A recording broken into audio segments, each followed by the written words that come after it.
اللہ الرحمن الرحیم۔ آج ہم جناب سکندر مرزا کی شخصیت کے حوالے سے بات کریں گے، جنہوں نے کہ پاکستان میں صدر کے فرائض سر انجام دیے اور ان کا دور حکومت کتنے عرصے تک محیط تھا اور ان کی کارکردگی کیسی تھی۔ سابقہ صدر کی شخصیت کے حوالے سے آج ہم بات کریں گے۔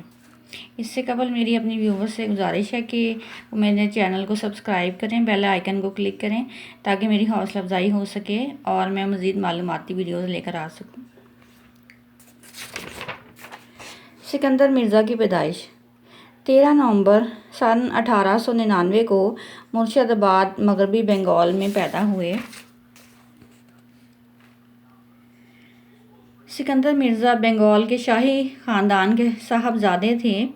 1787 کی جنگ پلاسی میں انگریزوں کے ساتھ مل کر نواب آف بنگال سراج الدولہ کے غداری کرنے والے میر جعفر سکندر مرزا کے پردادا تھے۔ سکندر مرزا کے پردادا میر جعفر کی قبر بوشاداب میں ہے۔ بھارتی ریاست بنگال ویسٹ کا ضلع ہے اور فتح علی مرزا نے اپنے بیٹے سکندر مرزا کو شاداب کے علاقے سے دور بمبئی پریزیڈنسی میں بھیج دیا تھا۔ انہوں نے بمبئی کے مقامی کالج سے تعلیم پائی اور قیام پاکستان کے بعد حکومت پاکستان کی وزارت دفاع کے پہلے سیکرٹری مقرر ہوئے تھے۔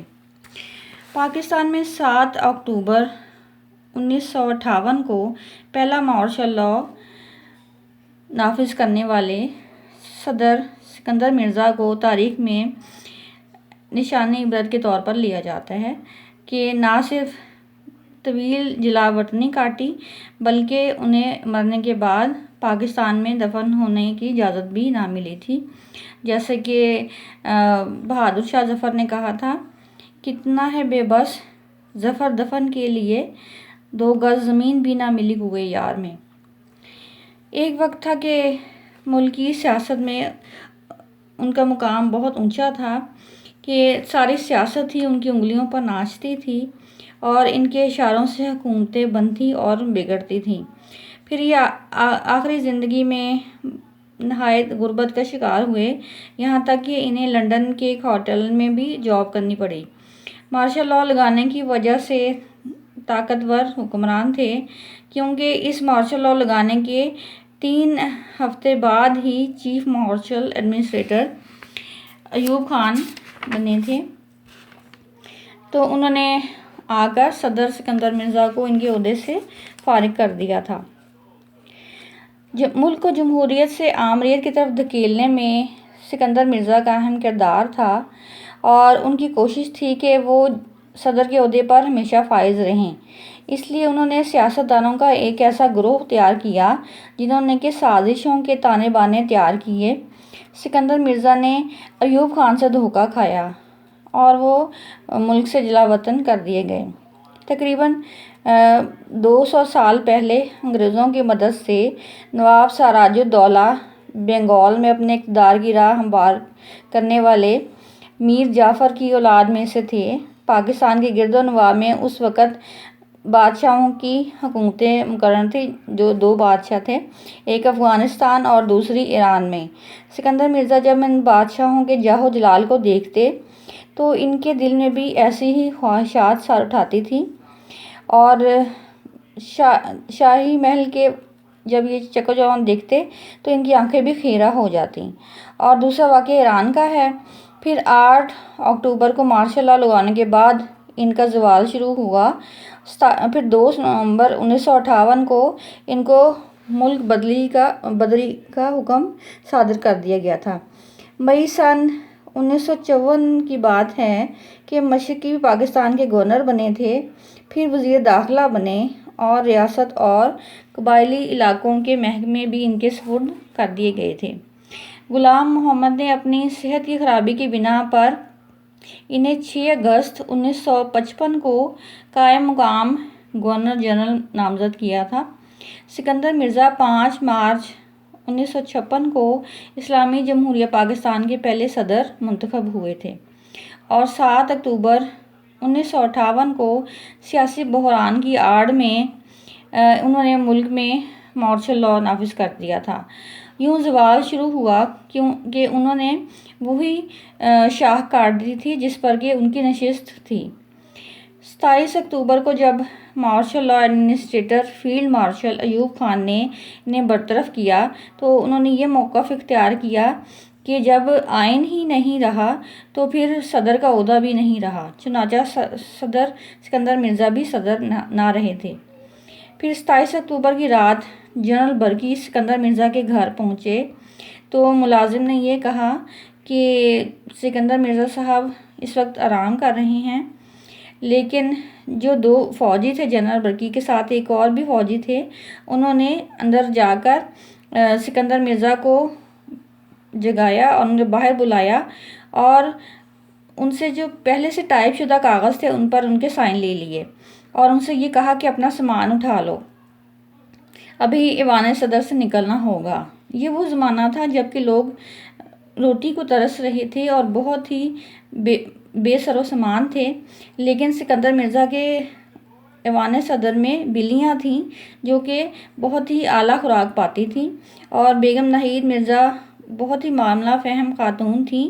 انہوں نے ایوان صدر سے نکلنے کی تفصیل تو نہ پوچھی، بس اتنا ہی پوچھ سکی کہ میری بلیوں کا کیا ہوگا، مگر پھر ایوان صدر سے چونکہ انہیں نکلنا تھا، وہ اپنی ساری بلیاں اور سارا سامان ایوان صدر میں ہی چھوڑ کر ملک بدر کر دیے گئے، اور ملک چھوڑ کر سکندر مرزا اور ان کی بیگم ناہید مرزا لندن چلے گئے تھے۔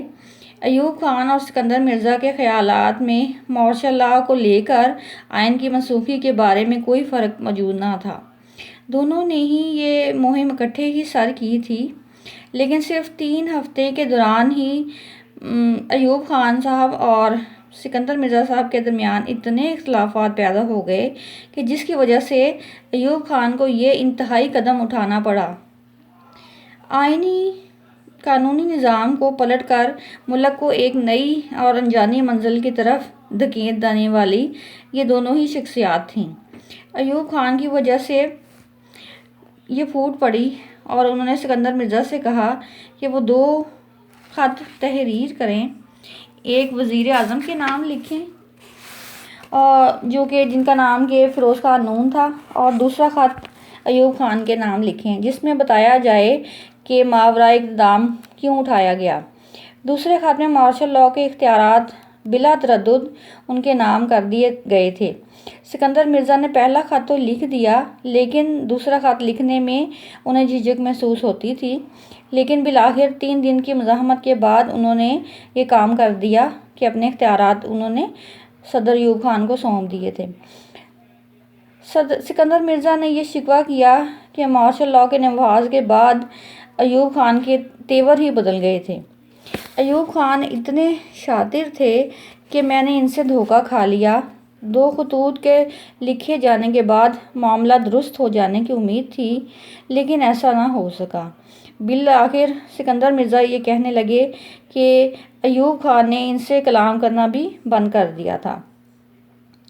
مطلق الاعنان وہ ہوتا ہے جس کے پاس طاقت ہوتی ہے، چنانچہ ایوب خان کے پاس طاقت تھی، وہ بادشاہ بن گئے، وہ صدر بن گئے، اور سکندر مرزا کو انہوں نے دودھ میں سے مکھن کی طرح باہر نکال دیا۔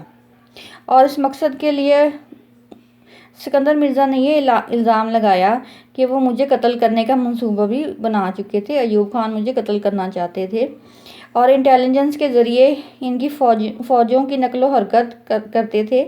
ایوب خان کے جھوٹ اور ان کی پوزیشن کے بارے میں بھی انہوں نے کھل کر بیان کیا۔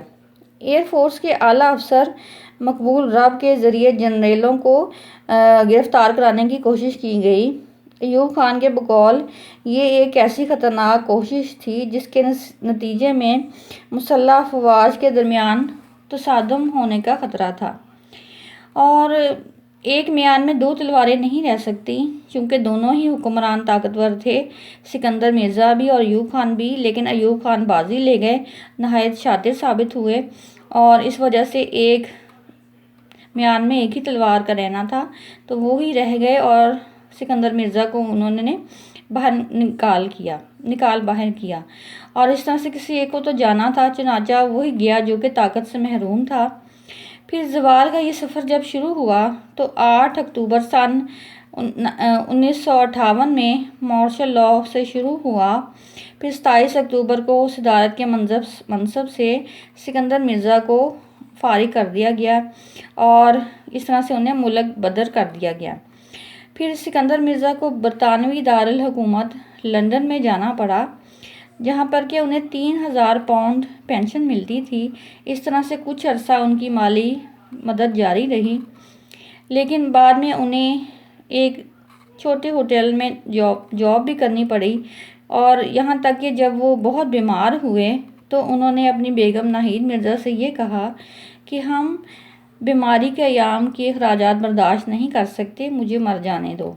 ایوب خان کسی اقتدار سے معزولی کے بعد انہوں نے انہیں واپس بلانے کی کوشش نہ کی، بلکہ تمام عمر کی ملک بدری تھی۔ 1969 کو 79 سال کی عمر میں ان کا انتقال ہوا اور ان کی یہ وصیت تھی کہ انہیں ایران میں دفن کر دیا جائے۔ یحییٰ خان نے اس وقت حکومت میں تھے۔ پھر یحییٰ خان نے ان کی میت پاکستان لانے اور دفنانے سے صاف انکار کر دیا اور رشتہ داروں کو بھی نماز جنازہ میں شرکت سے منع کر دیا، اور ایران کے بادشاہ نے خصوصی طیارے کے ذریعے ان کی میت تہران لانے کا حکم دیا تھا اور سرکاری اعزاز کے ساتھ ان کو دفن کر دیا گیا۔ ہم اس سے یہ نتیجہ اخذ کریں گے کہ اگرچہ انہوں نے بہت ہی عروج دیکھا اور بہت ہی اچھا وقت گزارا، لیکن بعض سازشوں کا شکار ہو کر وہ ملک بدر کر دیے گئے۔ اگرچہ ان کے بارے میں اچھی رائے نہ ہے، لوگ یہی کہتے ہیں کہ انہوں نے اقتدار حاصل کرنے کے لیے مختلف سازشیں خود بھی کی تھیں اور ایسے افسر اور ایسے تانے بانے بنائے تھے کہ جس کے ذریعے ان کو اقتدار طول ہو جاتا۔ چنانچہ ملک کے آنے والے حکمرانوں کے لیے بھی یہ ایک سبق ہے کہ اگرچہ وہ ملک کے سیاہ و سفید کے مالک ہیں، لیکن انہیں اپنے آخرت کی اور خدا کی ذات سے ڈرنا چاہیے، ورنہ ان کا حال بھی سکندر مرزا کی طرح ہو سکتا ہے۔ شکریہ۔ وآخر دعوانا ان الحمدللہ رب العالمین۔